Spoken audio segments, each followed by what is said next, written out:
Hello, কেমন আছো তোমরা সবাই? আই হোপ তোমরা সবাই খুব ভালো আছো। তোমাদের জন্য আবার নতুন একটা ভিডিও নিয়ে চলে এসেছি। অনেক দিন পর চ্যানেলে আবার একটা ঘুরতে যাওয়ার ভিডিও এসে গেছে। তো এটা হচ্ছে আমাদের বিয়ের পর আমরা প্রথম ঘুরতে যেখানে গিয়েছিলাম সেখানকারই একটা ভিডিও। তো যাওয়ার ইচ্ছে ছিল অনেক জায়গায়, কিন্তু সাকসেস হয়নি কোনো প্ল্যান। শেষমেশ আমরা চলে এসেছিলাম কালিম্পংয়ে। তো এটা হচ্ছে একটা অফবিট হোমস্টে। তো এর বিষয়ে আমি সমস্ত সব কিছু তোমাদের ডিটেলসে দিয়ে দিব। ভিডিওটাকে স্কিপ করো না, পুরোটা দেখতে থাকো। আশা করি তোমাদের ভিডিওটা অনেকটা হেল্পফুল হতে চলেছে। তার আগে তোমরা যারা যারা এখনও চ্যানেলটাকে সাবস্ক্রাইব করোনি, প্লিজ চ্যানেলটাকে সাবস্ক্রাইব করে দিও। তো চলো ভিডিওটা শুরু করা যাক।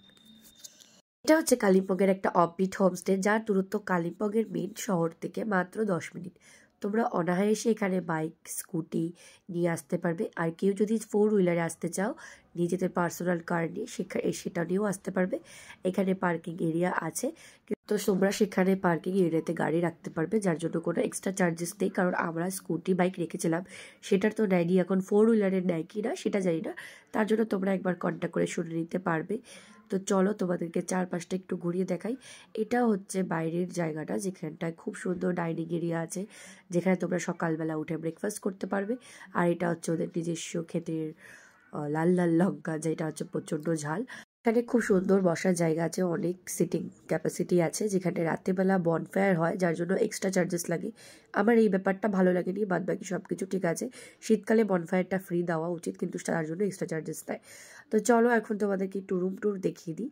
রুম ট্যুরটা আমি শর্টসে নিয়েছিলাম যেহেতু, তার জন্য এইভাবে তোমরা দেখতে পাচ্ছ, বাট রুমগুলো দারুণ ছিল। ও মা, যাই হোক, ভুলেই গেছিলাম যে হোমস্টেটার নাম তোমাদেরকে বলতে। হোমস্টের নাম হচ্ছে দ্য গিঙ্কো এইরি। এটা ইনস্টাগ্রামে অনেকটা ভাইরাল, যারা যারা তোমরা দেখেছোই। তো আমরা যেই দুটো রুম নিয়েছিলাম, তার মধ্যে আমাদের একটা কমন ব্যালকনি, সেটা ফ্রি ছিল, যেখানে শুধু আমরা ছাড়া আর কেউ আসতে পারবে না। সেটা একটা খুব সুন্দর একটা ব্যালকনি ছিল, সেটাতেও তোমাদেরকে দেখানো হবে। এই হোমস্টেটাতে অনেকগুলো রুম আছে, আর সেগুলো একটা রুমের নাম যেটা থাকে তার ডবল ডবল রুম তোমরা পেয়ে যাবে। আমরা কোন রুমটা নিয়েছি সেটা তোমাদেরকে লাস্টে আমি বলে দেবো, এখন আমার মনে পড়ছে না। তো এটা হচ্ছে সেকেন্ড রুম। তো এখানকার রুমটা আর সামনের রুমটা একদম সেম। এখান থেকে একদমই তোমার কোনো মাউন্টেন ভিউ নেই। এই রুমটার থেকে তোমরা হচ্ছে বাইরে গার্ডেনের ভিউটা দেখতে পারবে, আর আমি যে রুমে ছিলাম সেখান থেকে তোমরা রাস্তার ভিউ দেখতে পারবে। কোনো মাউন্টেন ভিউ তোমরা এই রুম থেকে পাবে না। আর ব্যালকনির থেকে তোমরা একটু মাউন্টেন ভিউ দেখতে পারো। জানি না এখানে কাঞ্চনজঙ্ঘা দেখা যায় কি না, আদৌ আমি শুনিনি, কিন্তু আমি একদিনও কাঞ্চনজঙ্ঘা দেখতে পারিনি, কারণ খুবই ঠান্ডা ছিল আর প্রচণ্ড কুয়াশায় ঢাকা ছিল। আর এটাই হচ্ছে সেই কমন ব্যালকনি। আর এখানেও বাইরে ডাইনিং এরিয়া আছে, যেখানে বসে তোমরা আবার রাতে ডিনারও করতে পারবে, আর দুপুরে লাঞ্চও করতে পারবে। ব্রেকফাস্ট করতে চাইলে ব্রেকফাস্টও করতে পারবে। রুমগুলো বেশ সুন্দর লেগেছিলো আমার, কারণ কি আমার মনে হচ্ছে না যে আমি একটা হোমস্টেতে এসেছি, এত সুন্দর ছিল রুমগুলো। আর কমপ্লিমেন্টারি ছিল আমাদের একটা কেটলি, তারপর হচ্ছে দুধ, চিনি, টি ব্যাগ, তারপর হচ্ছে কফি, এগুলো সব কিছু, আর গ্রিন টি, এগুলো সব কিছু দেওয়া ছিল। এটা হচ্ছে পরের দিন সকালে ব্রেকফাস্ট। আমরা প্রচণ্ড হেভি ব্রেকফাস্ট খেয়েছিলাম, আর আমরা উইথ ব্রেকফাস্টই আমরা রুম নিয়েছিলাম। ব্রেকফাস্ট করে রেডি হয়ে আমরা বেরিয়ে পড়েছিলাম, কারণ আশেপাশে যেগুলো ঘোরার জায়গা ছিল ভাবছিলাম সেগুলো একটু ঘুরতে যাব। সামনে একটা ডেলো পার্ক আছে, তো সেখানেই আগে যাব ভাবছি। তো চলো যাওয়া যাক। আমরা কোনো শেয়ার গাড়ি করে যাচ্ছি না, যেহেতু আমরা বাইক স্কুটি নিজেরাই নিয়ে এসেছি, তো আমরা বাইক স্কুটি করেই যাব। তো আগে আমরা ভাবিনি কোথায় যাব, কিন্তু ডেলো পার্কে আমাদের ঠিক হয়েছে যাওয়ার। তো আগে সেখানে যাওয়া হবে, তারপরে যদি কোথাও যাওয়ার ইচ্ছে থাকে তারপরে আমরা সেখানে যাব। আর এখানে নিকিতা দির এখনো ফটোশ্যুট চলছে, ফটো তোলাই কমপ্লিট হচ্ছে না। তো এখানে নিকিতা দির ফটো তুলে দিচ্ছে দাদা, আমি ওটা নিয়ে একটু মজা করছিলাম ওদের সাথে। তো আমাদের রেডি তো হয়ে গেছে, আমরা ফটো তোলা সব কিছু কমপ্লিট হয়ে গেছে। অনেকটা আগে রেডি হয়ে আমরা সব কিছু ফটো টটো তুলে নিয়েছিলাম। তো দেখতে পাচ্ছ এখান থেকে আমরা জল নিয়ে যাই, যখন আমাদের জল শেষ হয়ে যায় সামনের থেকে। এখানে ঠান্ডা গরম দুটো জলই পেয়ে যাবে। ये मेरा दादा है, इसमें इसको चुबाएंगे কি পরিষ্কার জল। और ये हम हैं। স্যার কি বলো? ওই যে দেখো ওই বড় হয়েছে, দেখছো ওই যে ये শ্যাওলা গুলো দেখাচ্ছে। এই যে দেখছো বড় হয়েছে। चलिए गाइस, हम लोग घूमने जाते हैं। আমরা चलो चल,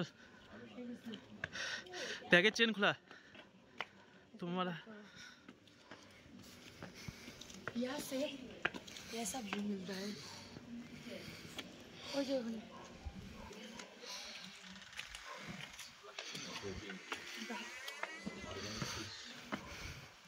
अभी इसे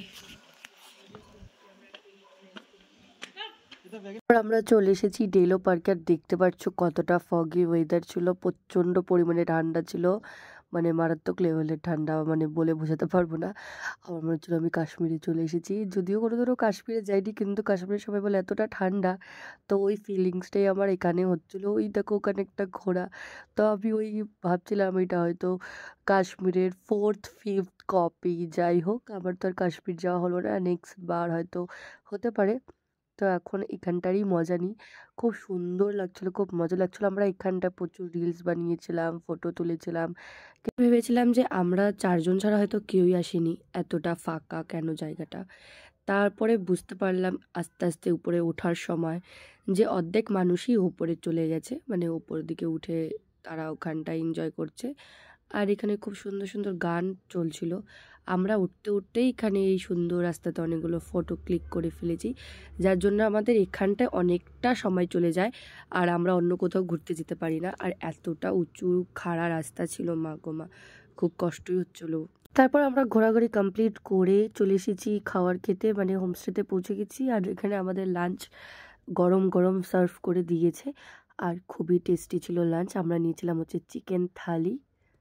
দিয়ে নিচে নামলেই তোমরা এই সুন্দর জায়গাটা দেখতে পারবে, যেখানটা প্রচুর প্রচুর ফটো তুলতে পারবে। আর রাত্রিবেলা খুব সুন্দর সুন্দর লাইট জ্বলা এখানটায়, খুবই ভালো লাগে দেখতে। তো এই সব জায়গায় আমরা প্রচুর ফটো ক্লিক করেছি, সেগুলো হচ্ছে ইনস্টাগ্রামে পোস্ট করা, চাইলে তোমরা গিয়ে দেখতে পারো। আমি ইনস্টাগ্রামের আমার প্রোফাইলটা আমি এখানে শো করে দিব। যারা যারা পেটস আছো তাদের জন্য তো খুবই ভালো এই জায়গাটা, কারণ এখানে প্রচুর প্রচুর পেটস আছে। এখানটায় তোমরা সবার সাথে খেলাধুলো করতে পারবে, আর এখানে প্রচুর অ্যাক্টিভিটিস আছে, তোমরা সেগুলোও করতে পারবে। আর সামনে ছোট্ট একটা গ্রাম আছে, চাইলে সেখানেও ঘুরে আসতে পারবে।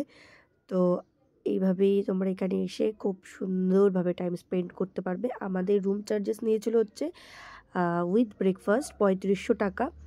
এটা সিজন অফ সিজনে এটা প্রাইস ভ্যালু করে। আমি তোমাদেরকে প্রাইস লিস্টটা একবার লাস্টে দিয়ে দেবো, চাইলে তোমরা দেখে নিতে পারো। আর এই জায়গাটাতেই সবাই এসে ফটো ক্লিক করে, খুব সুন্দর, রাতের ভিউটা আরও খুব সুন্দর লাগে দেখতে। দেখতে পাচ্ছ এই যে এই উপরে গাছটার নিচে এখানটা দাঁড়িয়ে সবাই ফটোশ্যুট করা যায়। তো ভিডিওটা ভালো লাগলে জানাই তোমাদের কী করতে হবে, চ্যানেলকে সাবস্ক্রাইব করতে হবে, লাইক করতে হবে, কমেন্ট করতে হবে, শেয়ার করতে হবে। তো চলো দেখা হচ্ছে পরে ব্লগে, টাটা।